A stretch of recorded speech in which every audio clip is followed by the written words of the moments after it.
Bago tayo magsimula, big shout out pala kay Ma'am Ems Mejorada from Bacolod. Super love niya daw yung mga stories natin. Salamat po sa pakikinig, ma'am. Shoutout din pala kay Ma'am Jeya. Baka magtampo. Simulan na natin.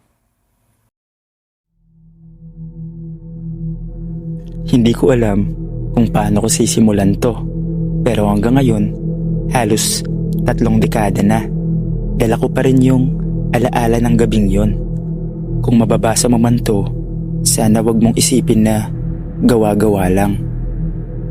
Isa ako sa mga nakaligtas sa trahedyang nangyari sa Ozone Disco noong Marso 18, 1996. Tawagin nyo na lang akong Jay. 19 years old ako noon at estudyante sa isang kolehiyo sa QC. Kasama ko ang tropa kong si Patrick, si Jude at yung girlfriend niyang si Trina. Ang plano lang talaga namin mag-celebrate ng birthday ng isa naming kaklase na si Joy, na doon mismo nag-book ng table para sa barkada. Pagpasok pa lang namin, ramdam ko na agad yung siksikan sa loob. Ang liit ng dance floor para sa dami ng tao. Siguro mga doble o triple pa sa kaya ng lugar. Pero dahil uso ang disco noon at kabataan kami, hindi na namin inintindi. Ang alam lang namin, masaya ang gabing yon. Nag-request pa nga ng kanta si Jude, tapos nagtatawanan lang kami habang iniinom yung beer na nasa table. Hindi ko makakalimutan yung ilaw na makukulay, paikot-ikot, tapos ang lakas ng tugtog. Para bang wala kang maririnig na iba kundi tunog ng bass at sigawan ng mga kabataan. Pero habang tumatagal, may naramdaman akong kakaiba. Ang init ng lugar, parang sobra-sobra na. Hindi lang dahil sa sayawan, kundi parang may kumukulong hangin na hindi ko maipaliwanag. Sinabi ko kay Patrick, "Pre, parang ang sikip na sobra. Ang init din." Sabi niya, "Relax ka lang. Baka kasi hindi ka sanay. Tara, inom pa." Pinilit kong i-enjoy ang gabi, pero may kung anong kaba sa dibdib ko. Yung tipong hindi mo alam kung bakit pero parang may mangyayaring masama. Bandang 12:00 ng gabi, doon na nagsimula ang lahat. Biglang may umalingasaw na amoy, parang sunog na plastic. Una, akala ko may nagyoyosi lang. Nadinikit yung yose sa foam, pero ilang segundo lang, may nakita akong maliit na apoy sa may kisame. Akala ng iba, effects lang ng disco light. Pero nung lumaki yung apoy at kumalat ang usok, doon na nagsigawan ng lahat. Nagkagulo, nagkandara pa ang lahat papunta sa pintuan. Ang problema, iisa lang ang lagusan palabas at papasok. Doon lahat nagsiksikan. Yung iba, pilit sumisiksik sa dingding, naghahanap ng exit pero wala. Sarado, nakapako at sarado yung emergency exit. Hinila ko si Patrick at si Joy, pero ang bilis kumalat ng usok, ang hapdi sa ilong at sa mata. Ramdam kong bawat hinga ko, parang tinutusok ng apoy ang baga ko. May mga babaeng nadadapa at imbis na tulungan sila, natatapakan na lang dahil sa takot ng iba. Nang silipin ko si Jude at si Trina, naipit sila sa gitna ng siksikan. "Jay, tulong!" sigaw ni Jude habang yakap si Trina. Pilit kong siniksik ang katawan ko pero hindi ko na sila maabot. Yung mga ilaw nagsimula nang mamatay isa-isa. Naging pula na nag-aalab na. Tapos yung tugtog, napapalitan na ng mga sigaw at iyak. At sa sobrang ingay, bigla akong narinig yung kakaibang tunog. Parang mga boses na hindi kasama sa amin. Mga iyak na parang hindi normal. Hindi ko alam kung dala lang ba to ng takot o ng usok. Pero ramdam kong parang may mga kaluluwang hindi makalabas kasabay namin. At doon ko naisip, hindi na kami lahat makakaligtas dito. Habang patuloy ang kaguluhan, halos wala na kaming maramdaman kundi init at usok. Parang sumisinghot ng apoy ang baga ko. Hinila ko si Patrick papunta sa may gilid para makaiwas sa siksikan. Pero kahit saan kami tumakbo, puro katawan ng tao ang nakaharang. Doon ko na napansin sa pagitan ng makakapal na usok, may mga anino. Akala ko nung una mga tao lang na hindi ko kilala, pero habang lumilinaw sa paningin ko, nag-iiba ang anyo ng iba sa may apoy. Mga hugis tao pero wala silang muka. Para silang yari sa mismong apoy.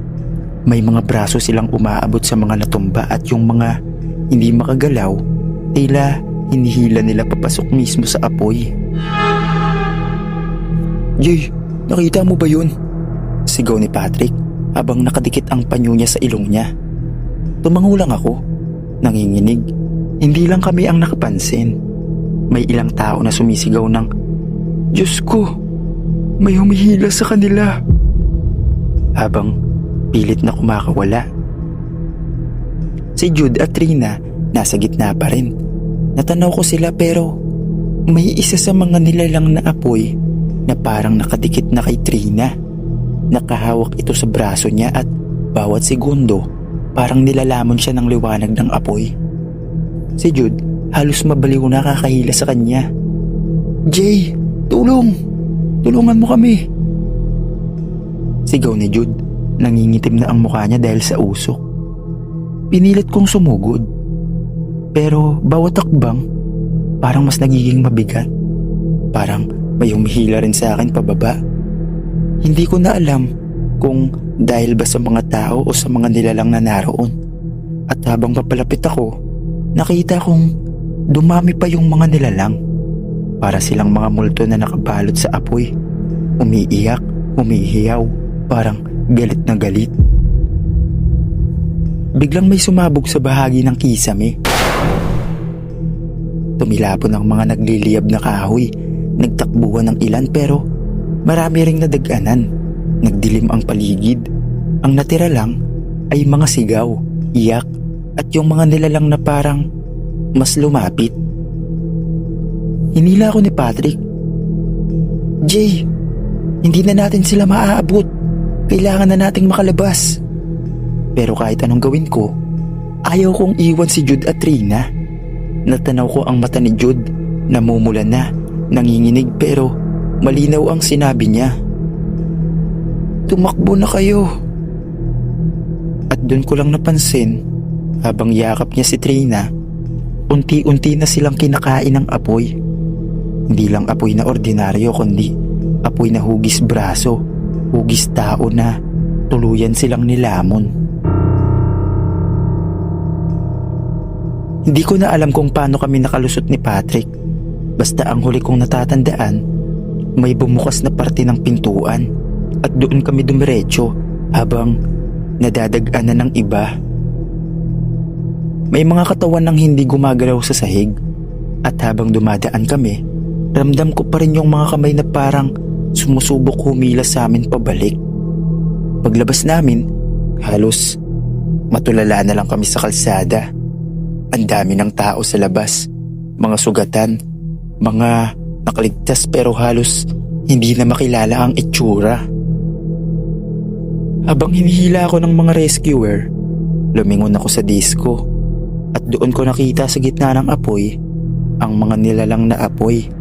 Nakatayo, nakatingin lang sa amin, parang mga aninong natrap doon, magpakailanman. Ilang linggo matapos ang sunog, hindi pa rin ako makatulog ng maayos. Laging bumabalik sa isip ko ang mukha ni Jude at Trina. Pati mga nilalang na nakita ko. Sa bawat pagdilat ko sa gabi, parang naririnig ko pa rin yung mga iyak at mga sigawan na narinig ko doon. Minsan, dumadaan ako sa mismong lugar. Sarado na ang disco. Pader na lang at mga abo ang naiwan. Pero habang nakatayo ako sa labas, ramdam ko na parang may nakatingin mula sa loob. Sa bawat pagdampi ng hangin, may kasamang boses. "Tulungan mo kami. Hindi kami nakalabas." Kinilabutan ako. Hindi ko alam kung ako lang ang nakakarinig, pero malinaw. hindi lang kaming mga tao ang mga natrap doon. Hanggang ngayon, bawat anibersaryo ng trahedya, nananaginip ako. Nasa loob daw ako ulit ng ozone. Naroon si Jude at Rina, pero wala silang muka. Yung katawan nila, gawa na sa apoy at nakaturo sila sa akin. Hindi ko na alam kung totoo ba mga nilalang ang nakita ko o guni-guni lang dahil sa takot. Pero ang malinaw sa akin, hindi lang katawan ang nadaganan doon at nasunog. May mga kaluluwa ring natrap. At hanggang ngayon, hindi pa rin nakakalaya. Hanggang dito na lang po, Sir Dave. Maraming salamat po.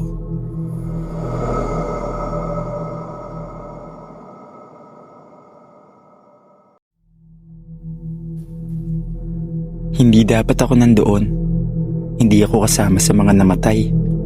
Hindi rin ako isa sa mga pumunta para sumayaw o mag-inom. Pero hanggang ngayon, tinatanong ko ang sarili ko. Bakit ako mismo ang nakakita ng mga senyales bago ang lahat ng yun mangyari? Itago niyo na lang ako sa pangalang Emil. 22 years old ako noon. Call center agent na panggabi. Bago magsimula ang shift ko, dumaan ako sa may Timog Avenue para bumili ng sigarilyo at makapagkape. Nakaschedule kasi ako ng madaling araw na pasok. Habang naglalakad ako sa kalsada, napansin kong sobrang lively ng lugar. May pila sa labas ng Ozone Disco at rinig na rinig ang tugtog mula sa loob. Mga kabataan, nakaayos, halatang sabik mag-party. Normal lang naman, pero hindi ko alam kung bakit. Parang may kumurot sa dibdib ko. Habang tinitignan ko yung gusali, bigla kong naramdaman na parang iba ang hangin. Mainit, mabigat, parang kahit wala kang ginagawa, hinihigop na yung hininga mo. Tumingala ako sa signage ng disco, yung malaking ilaw na Ozone. At saglit, nakita kong parang nangingitim yung letter O. Nakikikislap na parang aandap-andap. Inignore ko lang. Sabi ko sa sarili ko, baka electrical problem. Pero habang naglalakad ako paalis, napansin ko yung mga taong pumapasok. Hindi ko alam kung guni-guni ko lang, pero sa gilid ng paningin ko, parang may mga ibang nakapila. Hindi tao. Mga aninong walang muka, nakapila kasama ng mga kabataan. Tapos habang pumapasok sila, parang unti-unti silang nagiging usok at sumasama sa loob. Napahinto ako. Emil, pagod ka lang. Nag-i-imagine ka lang. Bulong ko sa sarili ko. Bumili ako ng yosi sa may kanto. At habang nagsisindi ako, napalingon ulit ako sa disco. Doon na ako kinilabutan. May nakita akong babae sa loob, nakadikit sa salamin ng bintana. Maputla siya, basa ang buhok at nakatingin lang sa akin. Hindi siya mukhang party goer. Hindi siya gumagalaw, pero ang mga mata niya diretso sa akin. Tapos may biglang sumunod na imahe. Apoy, usok at mga taong nagsisigawan. Saglit lang pero malinaw, para akong kinuryente. Nabitawan ko yung lighter ko. Umakbang ako pa atras. Yung kaba ko, hindi na normal. Para bang may bumubulong sa akin. Umalis ka na. Hindi ka dapat nandyan. Naglakad ako palayo. Pero habang papalayo ako, hindi ko maiwasang lumingon-lingon. At bawat paglingon ko, mas dumadami yung mga aninong nakatayo sa paligid ng gusali. Yung iba, nasa bubong, nakasilip.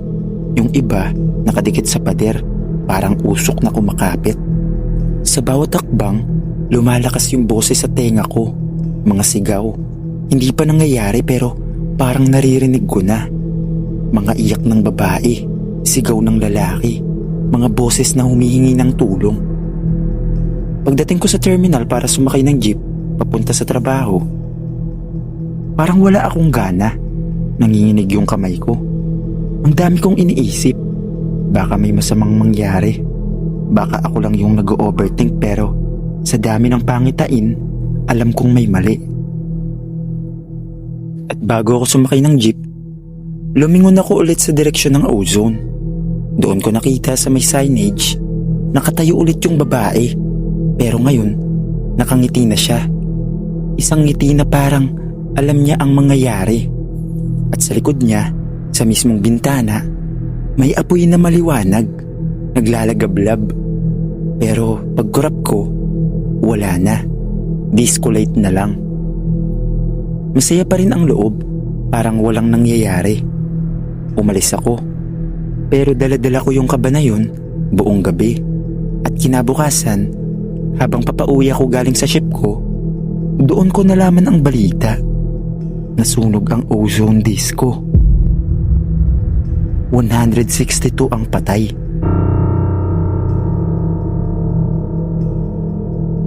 At doon ko na-realize lahat ng nakita ko. Totoo. Mga babala, mga pangitain, pero wala akong nagawa. Hindi ko inakalang babalik pa ako sa lugar na yon. Pero minsan, kahit ayaw mo, parang hinihila ka ng tadhana. At doon ko tuluyang napatunayan na hindi ako nababaliw. May mga bagay na naiwan sa ozone. Pagkalipas ng 2 araw mula nang masunog ang ozone disco, hindi ako mapalagay. Hindi ako makatulog. Kada pikit ng mata ko, bumabalik yung babae sa bintana, yung mga aninong nakapila, at yung apoy na parang ipinapakita sa akin bago pa man mangyari ang lahat. Kaya isang hapon, naglakas loob akong bumalik sa lugar. Pagdating ko doon, halos hindi ko makilala.